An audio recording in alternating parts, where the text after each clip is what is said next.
Бәріңізге сәлем достар, сіздермен мақсат. Бүгін мен сізге қалай Counter-Strike Global Offensive ойында өзіңіздің скилліңізді көтеруге болатынын айтатын боламын. Ал ендеше кеттік.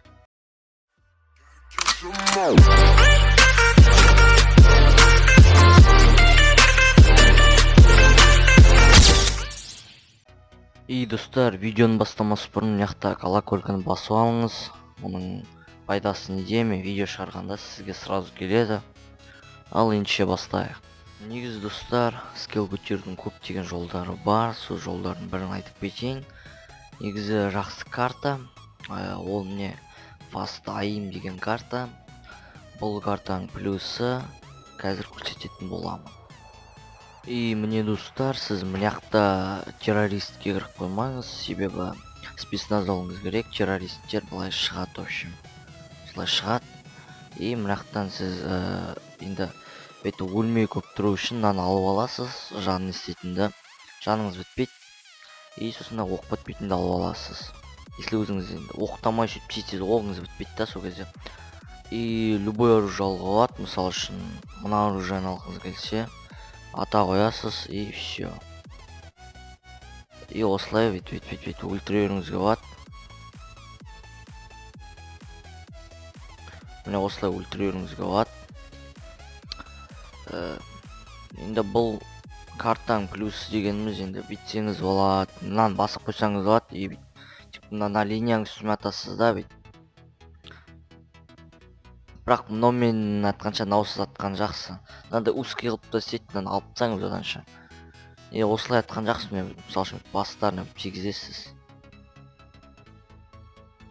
Көп кіріп кетпейін. Енді тағы АВП қайда? АВП-ны алып барайық. АВП-мен де атуға болады негізі.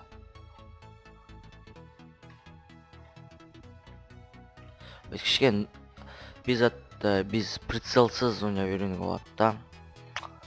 Бәрі жүрімен негізі ойнақ бара болады. Плюстар көп негізі бар ғой. Мына басып қойға да болады.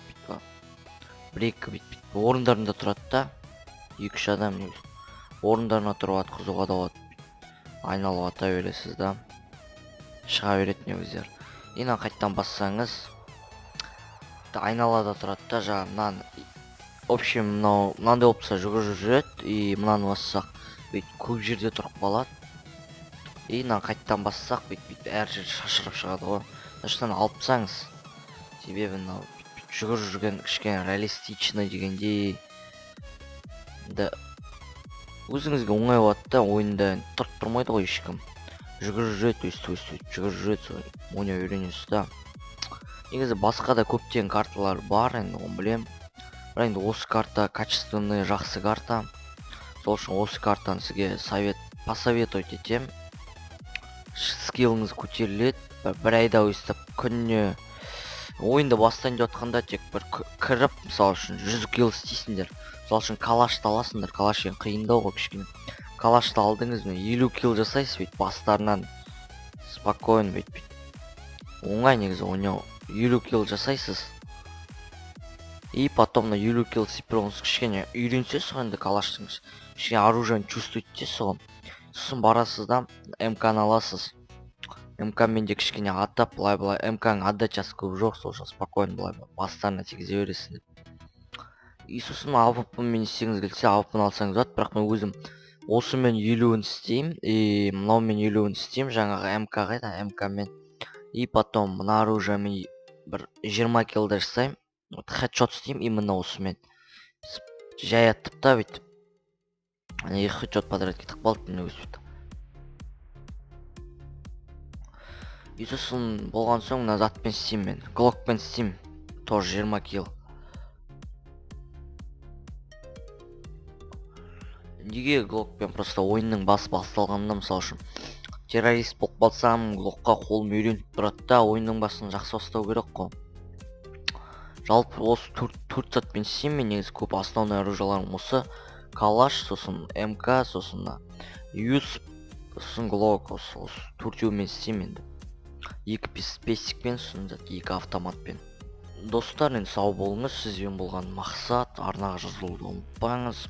Осы видеоның астына лайк басып кетіңіз, комментария жазыңыз. Кош, Fearless сау. one is repping, oh my God, if I die, I'm a legend. When they lay me down to rest, I know I was always repping, oh my God, my whole life, my words been my greatest weapon.